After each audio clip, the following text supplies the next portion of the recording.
What up, King? What's up, Queen? I want to go over some of the best ideas that are gathered in the book 12 Rules for Life by Jordan Peterson. Peterson is, in terms of his speech, kind of like what I'm aiming for, the combination of mythology, tactical science, spirituality, and like masculine energy, all captured into one persona that wrestles with ideas and gives mythological or larger than life meaning to narrow things that a man or a woman could use and focus to harness more energy in her life or his life and to accomplish more. And so a lot of the book focuses on interpersonal relationships and how to become a better parent. I'm going to ignore that because it's not really relevant to what I'm trying to accomplish with this channel.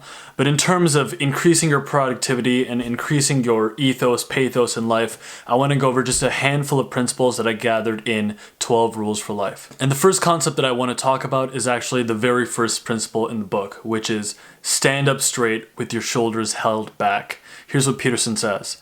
A lobster's loser brain chemistry differs importantly from that of a lobster winner. This is reflected in their relative postures.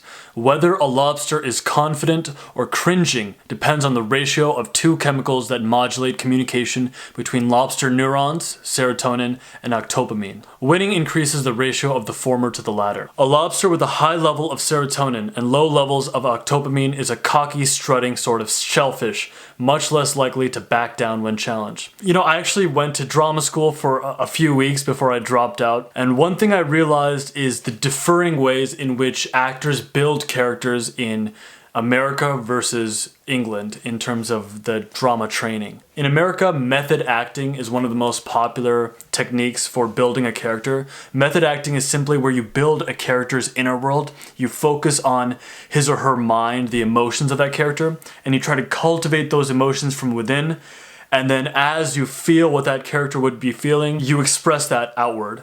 The British school of thought is the opposite. British teachers often focus on telling an actor to focus on his or her physicality.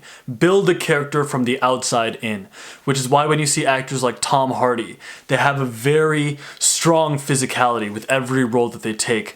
They have a very particular way of walking, a very particular way of conducting themselves. Another great actor who does an outside-in sort of perspective to building their character is Cillian Murphy. If you ever saw the show Peaky Blinders, Thomas Shelby has a very deeply upright way of walking. And the thought behind this is that when you take on certain physiology, it affects your character. For instance, if you're studying and you're just trying to go about accomplishing some sort of task, memorizing some sort of text, if you have bad posture, if your spine isn't straight, then it is much more difficult to retain that information. And there's actually anecdotes that say, like Napoleon, he would have spies who would go and look at the opposing army, and he would have them note back on what the posture of those opposing army members was like, because if they had bad posture, Napoleon knew it would be a much easier victory. And Peterson gives credence to this example with regards to lobsters. Lobsters that win a lot, when lobsters are extremely violent with each other. And if a lobster wins a lot in contest, then it has a very cocky, upright way of conducting himself. And if a lobster loses a lot, it has a much more timid demeanor. And so the way you conduct yourself physiologically actually has a subtle impact that compounds over the course of your life. If you slump around with the same bearing that characterized a defeated lobster, people will assign you a lower status, and the old counter that you share with crustaceans sitting at the very base of your brain will assign you a low dominance number. Then your brain will not produce as much serotonin. This will make you less happy and more anxious and sad, and much more likely to back down when you should stand up for yourself. It will also decrease the probability that you will get to live in a good neighborhood, have access to the highest quality resources, and obtain a healthy, desirable mate. To stand up straight with your shoulders back is to accept the terrible responsibility of life, with eyes wide open. It means deciding to voluntarily transform the chaos of potential into the realities of habitable order. The second principle I want to talk about is principle number 4 in the book.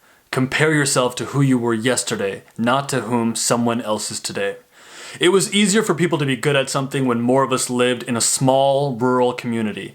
Someone could be homecoming queen, someone else might be a spelling bee champ, math whiz, or basketball star.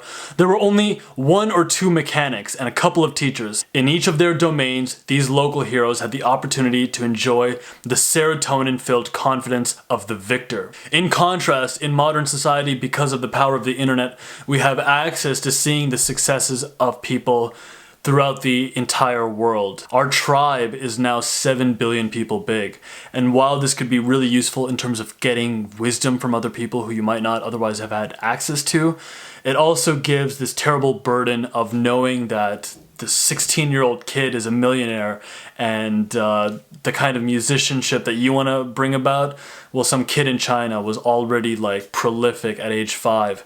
And so it gets you to a place where you think, oh, I haven't accomplished anything and I haven't amounted to anything and I'm not of any worth. And Jordan Peterson argues that we should not give into that temptation. Bring back your awareness to your own locus of control and focus on yourself. Bring that focus back to yourself and tell yourself, I'm going to compare myself to who I was yesterday. I'm going to get 1% better than I was yesterday, or even 0.1% than I was yesterday. And there is meaning in that. If the internal voice makes you doubt the value of your endeavors or your life or life itself, perhaps you should stop listening. If the critical voice within you says the same denigrating things about everyone, no matter how successful, how reliable can it be? There will always be people better than you. Compare yourself to who you were yesterday, not who someone else is today. As far as principles go, these were the 2 principles that really resonated with me. I now want to just briefly go over the coda of the book. In the very ending section of the book, Peterson talks through a lot of frequently asked questions that are very tough and his personal opinions on them. And in particular, 3 questions and the responses that Peterson gave to them really stood out to me. What shall I do when my enemy succeeds? What shall I do with the fact of aging? What shall I do when my infant dies? Okay, and here's what Peterson says. What shall I do when my enemy succeeds? Aim a little higher and be grateful for the lesson. Learn from the success of your enemies. Listen to their critique so that you can glean from their opposition whatever fragments of wisdom you might incorporate to your betterment. Adopt as your ambition the creation of a world in which those who work against you see the light and weigh up and succeed, so that the better at which you are aiming can encompass them too. What shall I do with the fact of aging? Replace the potential of my youth with the accomplishments of my maturity. A life lived thoroughly justifies its own limitations. What shall I do with my infant's death? And the reason I wanted to bring this up is because I recently talked about, in my last video, the chaos of the universe. And I think there's no better example of there being a degree of chaos, wrestling with the second law of thermodynamics, than when someone's infant child died. And my mom runs a daycare, and we recently experienced this with one of our daycare children's parents, where their kid, 19 months old, just randomly passed away. And the autopsy couldn't give us any findings, any results as to why it happened. It happened because of chaos. And here's what Peterson says. When something so violently nonsensical and tragic happens, here's his response to that. What shall I do with my infant's death? Hold my other loved ones and heal their pain. It is necessary to be strong in the face of death, because death is intrinsic to life. It is for this reason that I tell my students, aim to be the person at your father's funeral that everyone, in their grief and misery, can rely on. That's a worthy and noble ambition. The heightened knowledge of fragility and mortality produced by death can terrify, embitter, and separate.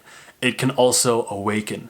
Failure to make the proper sacrifices, failure to reveal yourself, failure to live and tell the truth, all that weakens you.